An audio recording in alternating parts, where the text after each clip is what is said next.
Are we starting? Yeah. You want to start? I start. Why don't Who's you the start? alpha? Who's the? I'm the alpha. Oh. So We can trade off. yeah, take turns. So yeah, we're doing this thing now because there's nothing else to do. So we were trying to think of what grinds our gears, and I think there's a T-shirt, isn't there? All you need in life is the first 6 Black Sabbath albums, and I need a lot more. Oh yeah. I think some even say first 4, and then someone's like, "Oh no, you need Sabotage in them." But there's a problem specifically with Black Sabbath about this original lineup issue. Dio's finally accepted. And I also feel like, when Heaven and Hell, and they did the Heaven and Hell thing, that after that Dio kind of got accepted, and then anytime you bring up, there's more than just Ozzy Sabbath or Dio Sabbath. The next thing that anyone says is, "Oh yeah, like Born Again." Well, yeah, that's still one album, but there's still more. Yeah. That's kind of an odd one to single out. But it's the only one because people really don't know the other stuff because it wasn't released in the U.S. or they didn't tour on it and things like that. But we can go one by one. Obviously, post-Ozzy Sabbath. Nothing wrong with Born Again. Let's say that. We got this one. Yeah, we're doing the Carcass John and Rob thing. Yeah, right. We got this one. I like that one. You like that one? I like that one. Yeah, I like that one too. I might say I love that one, actually. Really love it. Not in love, but... I gotta say, since we've played in a Dio tribute band and Sabbath to Sabbath and all that I don't listen to this very much because I feel like Neon Nights, Children of the Sea, Heaven and Hell, I never listen to because we play them so much. But we haven't played them in a while. Yeah, now I'm starting to listen to these again. Yeah, I listened to it recently too. I actually just realized from the lack of gigs how much Queensryche I don't hear anymore because I'm so used to hearing Queensryche as intermission music and like bar music, and I just don't hear it anymore. So now I've actually got to put the CD on. They don't play it on the radio. No. So, but this has Wishing Well on it, Die Young, which we did Wishing Well once. Yeah. I actually want to do a bass cover video of it. Yeah, that's a sick song on bass. Lonely is the Word. Even the least best song in this, Walk Away, is still a jam. So in some ways, would you say this is the best Sabbath album? It's tough to compare them to Ozzy. So it's not that I don't like Ozzy Sabbath at all. You got like one, not a throwaway, but one lesser track. Yeah, Master of Reality really is like a perfect album. So for me, my favorite is Sabbath Bloody Sabbath. But do you love Who Are You? Is the rest of it? I like the solo. I like the Moog solo, which a lot of people don't like. I don't love it, and that's actually Ozzy. He did actually learn how to. Yeah. Well, that's not very. Well, but he had help with from the greatest. It's something. Pianist in rock music, it's something for him. It's it's a big deal. Yeah. Yeah. Yeah. I don't hate it. Yeah. Yeah. But the title track of. We're getting off track, but just to say, the title track, Sabbath Bloody Sabbath, is like my favorite Sabbath song. So that's fair enough. So there's no crapping on Ozzy Sabbath here. It's just that the other stuff is greatly underappreciated. Dio's starting to get its recognition, and I feel like that, took him to die for that to happen, almost. Yeah, probably. Yeah. Motorhead's going to be a lot bigger, yeah, legacy-wise, than they ever actually probably were. Mm-hmm.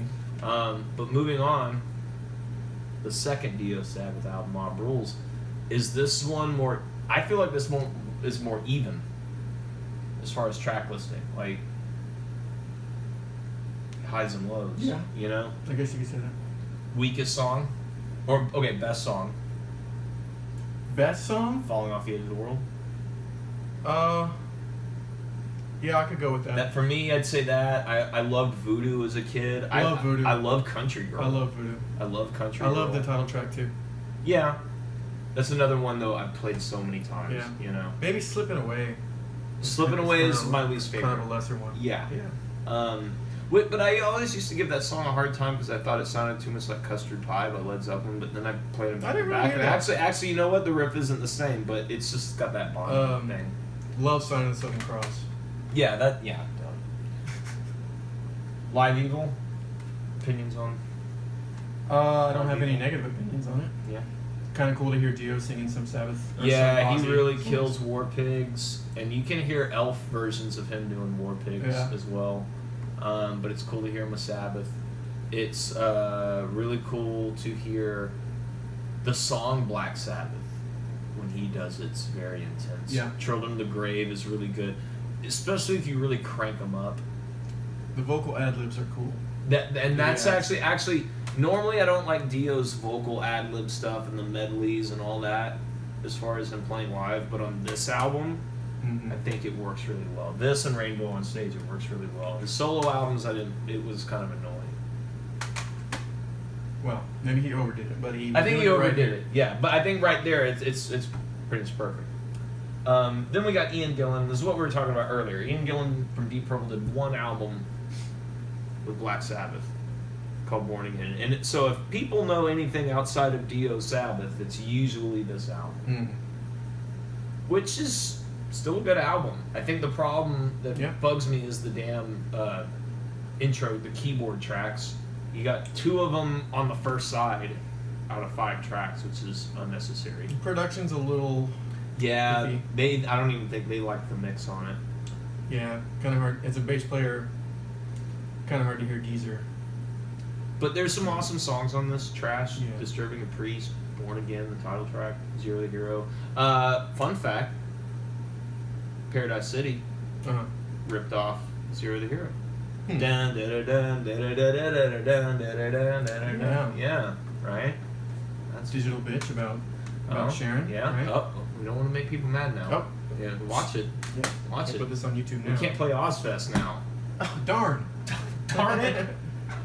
All right, then we have a controversial album. Is this canon?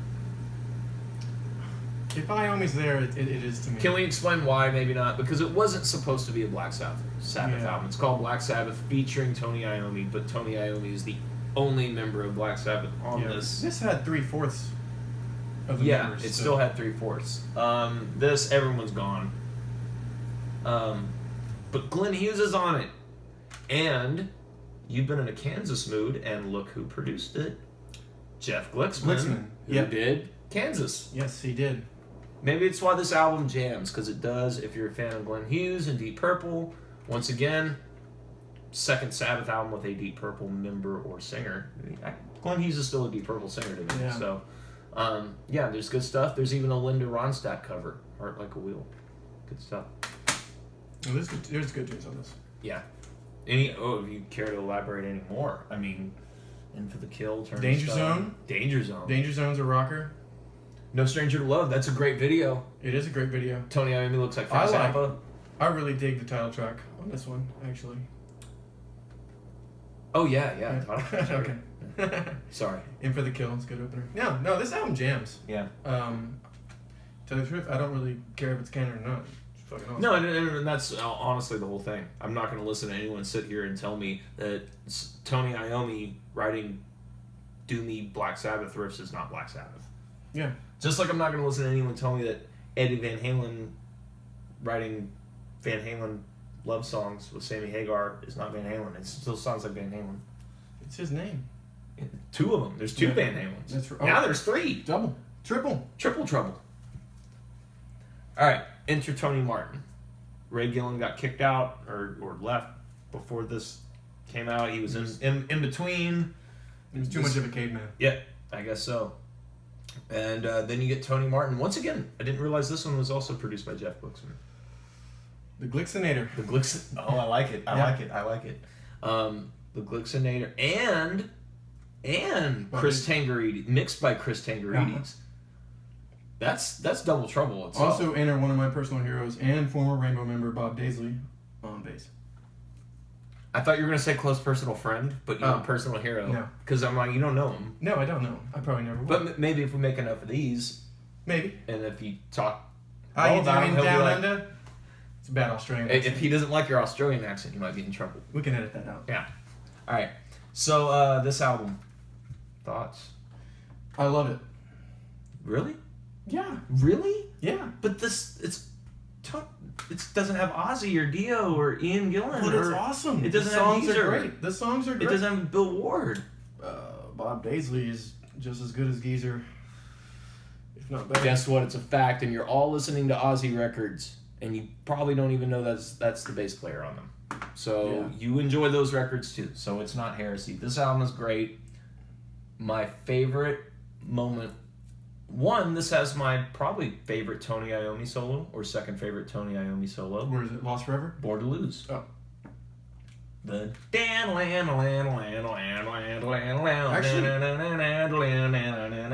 has quite a few really good solos on this album. He became a better guitar player at this point, and a lot of people don't acknowledge that. Glory Ride is an amazing song. The pre-chorus from Born to Lose has one of the greatest examples, or the greatest example for me, of a cross harmony for all you vocal nerds. But yeah, this album kicks ass. There we go. Yeah. But is this one even better? Not to me. What? Why are you hating on Lawrence Cottle and Cozy Powell like that? I'm not hating on it. I'm not hating on it. No. No, it's great. It's great. But I love this is where we start fighting. Save for Forbidden, I love all Tony Martin We'll get to that later. records. But I hold this in a little higher regard because, I'm a bassist. And my boy... Lawrence Cottle! Yeah, but he's not a rocker. Nightwing! But Nightwing's good. Nightwing! I The do love fretless Nightwing. bass on Nightwing. Yeah, I do. I love Nightwing. But Bob Daisley is a rock bass player, and he knows how to do it. He's a rocker. He knows how to do it. He does. He does. But I'm going this one above Eternal Idol. All And the way that's through. fine. There's no wrong answers here for me. Devil and Daughter. Mm-hmm. Title track. Black Moon. Yeah. Nightwing. Killing the Spirit World. I love Nightwing. Call yeah. Wow. Yeah. Death Calls. Yeah. That's it. That's all. You named them all. I named them all. Now we're at my favorite. And I love Tier 2. Guys, I love Master of Reality. I love Heaven and Hell. Now, once again, we have another little problem with some of the badly placed keyboard intro tracks. Sometimes they're just not in the right spot. And then there's another kind of short. So sometimes Before Valhalla? I had a band in junior high, and we never actually got the drummer to show up to practice, but I forced them to learn Odin's Court and Valhalla. I wanted to do Odin's Court, right? And there's no drums in that one, so that's actually the only successful song I've covered. So it worked out with him not showing up, because you had a lot of time to work on that. Yeah, exactly, right? But I bought this for $9.99 at FYE in Katy Mills Mall. Yeah. For us Katy boys.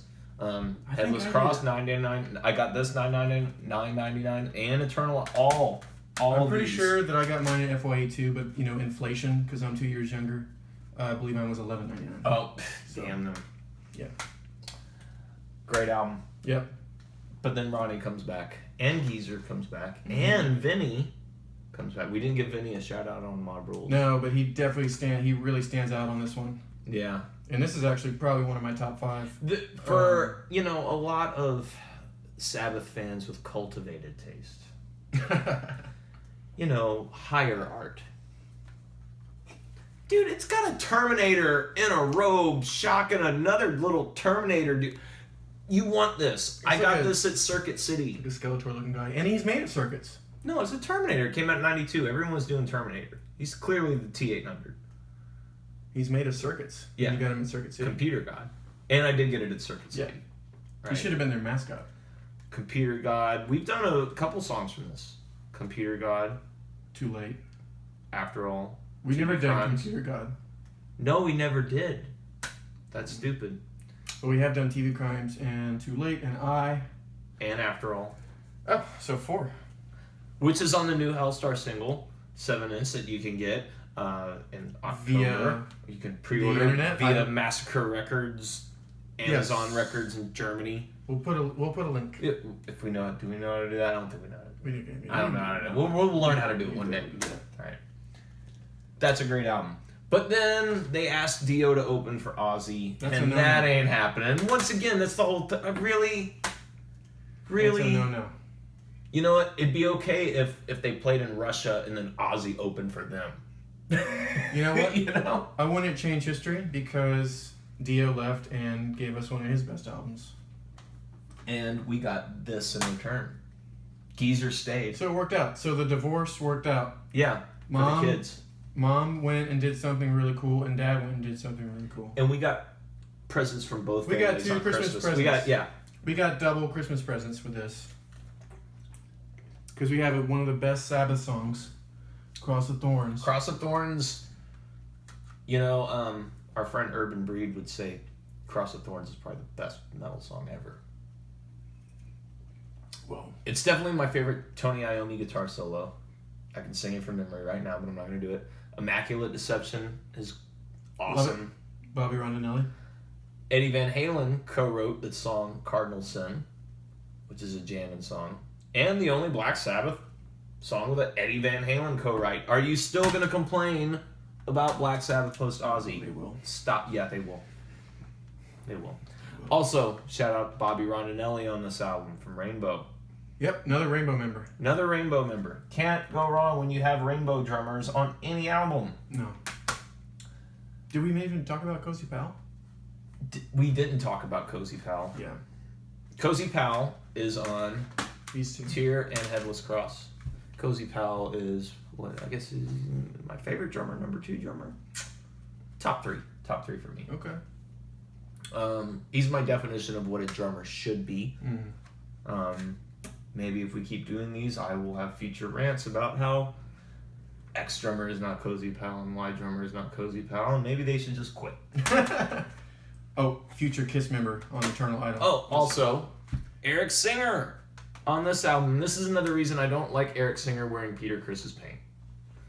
Eric Singer is his own man. Yeah. Eric Singer put his own, not just footprints, he made his own shoes to walk in and play drums in on Kiss Alive 3. He's great on Kiss Alive 3 is the Alive album I want to listen to if I really go, because I want the Deuce. Deuce with double bass. He's exceptional. Yeah. This album is not labeled as a Black Sabbath album. I don't believe for a reason it should be necessarily, but it did come in the end. Oh, we have to talk about things in between.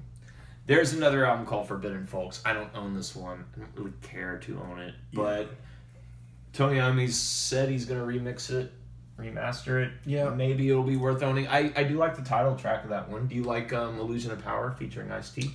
You know, I gotta say, are you not an Ice-T fan? It's kind of at the bottom of my... I like my tea hot. radar. Earl Grey. Yeah. Yeah. Yeah, that's not... But I do like that Body Count song, Talk Shit, Get Shot. Okay, what's that about? Apparently if you say not so nice things about people, you're going to get shot. So watch what you say about Ice-T. Okay. Yeah. I thought it might have been a love song. Okay. So this is Tony Iommi and Glenn Hughes. Glenn Hughes was the singer on this one. So now they don't have to deal with any, it's not Sabbath. They can just call it Iommi. There's another Iommi album in the late 90s with also a lot of guests. And Glenn Hughes is on it, but also isn't like Billy Corgan on it and some other people. Oh, I don't know. I have the DEP sessions. Oh, that's the demos. Yeah. Okay. I think the final Iommi album had like Phil Anselmo and a bunch of like special guests. Do without that. Yeah. So this, if you don't have this album, which I don't think a lot of people do, because they didn't call it Sabbath. Yeah, and I don't necessarily think they should, but riff-wise, this is a Sabbath album for sure. And I like it a lot more than 13. And I think it holds up even to this next one very well. It has fucking Glenn Hughes. This is actually one of Glenn Hughes. I mean, Glenn Hughes, almost every album he does is pretty solid. He doesn't really have too many blemishes on his career. No. Yeah, listen to this. Yeah. Every song on that's really good. Vocal porn. Yeah. Riff porn. Yep. So, now the last one. Same. Vocal porn, riff porn. This is not an album by Heaven and Hell. It's an album by Black Sabbath. We can clearly see the Black Sabbath logo. You don't have to fool us. Yeah. This is after Dio rejoined Sabbath. I can understand them using this name so they didn't have to play Ozzy songs live. And it was cool to see them with just getting to hear the Dio stuff because we wouldn't have heard the deep cuts. Yep. And I got to see them twice when they came back. You saw them. I saw them was it once. after the album? I don't think we got to see any shows after this album came out. No, I don't think so. No. The last time we saw them was Priest and Sabbath. And Motorhead. Yeah, and Testament. Well, we missed Testament. Testament. We don't have to talk about Yeah. It's okay. We've seen Testament plenty of times. Yeah. But thinking about that now, Motorhead, Sabbath, and Priest. Black Star Riders? Or was that a different show? That was a different show. Okay. The other show we saw with Thin Lizzy was actually show. it was actually Thin Lizzy. It was billed as Thin Lizzy still. It was before Black Star Riders, I think. Yeah. But yeah, this is the last album Dio sang on. I think the first 3 songs are absolutely amazing. I think Side B is cool. I think the other songs are cool. It's a but damn the good album. really strong songs are those first 3 songs, lyrically, vocally. He sounds older here. I mean, he definitely sounds. It's really one of the first albums where I felt like he sounded older. Yeah. But it almost makes it power. It makes it kind of cool. It's the same way how I think Bruce Dickinson sounded on Book of Souls because he was coming back from cancer. He almost had this kind of rawness to his voice that sounded pretty He's still hitting sweet. the notes though. Yeah, So yeah, Dio and Glenn Hughes, guys who can still hit the notes. Yeah. Obviously there's people who love these albums. I know that the Tony Martin Sabbath era didn't get to tour in the U.S. or even the U.K. very much at all. But I know they toured a lot in like Eastern Europe and things like that. So these records are appreciated somewhere. Mm-hmm. But it would be nice if the rest of the world shared Garrick and I's love for post Ozzy Sabbath. Once again, Ozzy Sabbath is great. Yeah, no hate there. No hate there. But there's so much more. And yeah, I'm missing one, and it's not their best.